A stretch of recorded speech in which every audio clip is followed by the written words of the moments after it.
So this is a practice plan. I got a chance a couple years ago to go to a cadet national team tryout with Canada basketball. And this is a sample of a practice plan. And I would say number one thing for me, if you're not planning your practices with some kind of structure similar to this, you need to start immediately. It can be handwritten on a napkin for all that matters, but you need to have a practice plan.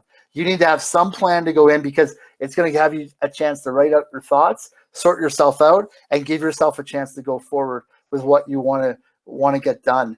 It's going to give you a clearer focus, and it's going to make you have a clear understanding to everyone around you, your coaching staff, your players. Everyone's going to speak the same language. You're also always going to worry about time. You're going to use your time smarter. So they have 15 minutes for a drill and 10 minutes for a drill. But I saw in this practice plan, they went over things and they went under on time frames, but they at least had a base on it. And what I also like about this plan is at the top of it, they have a clear idea of what they're trying to focus on.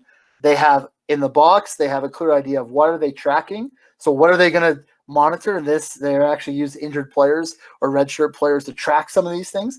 What are the non-negotiables? What are the things they absolutely must see in a practice? And they gave it to a coach and said, we have to focus on shot selection. So point that out, give feedback on that every time it happens. And then when they break down their drills, they had at that session, they had 12 guest coaches that got to be a part of it. Every coach was on the same page because you have a clear point of emphasis, you have a clear explanation of the drill, and you know your role in it. And it just helps your overall practice plan. So if there's one thing I would say to take out of it, if you're not doing, practice plan. And if you are doing it, make sure you have the depth and the quality to it. That's really going to help you. I've heard stories of coaches that show up with no plan or the same plan all week. I can't function that way.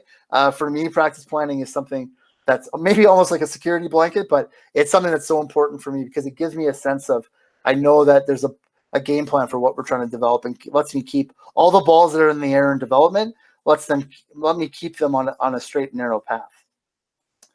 Okay, so then the next piece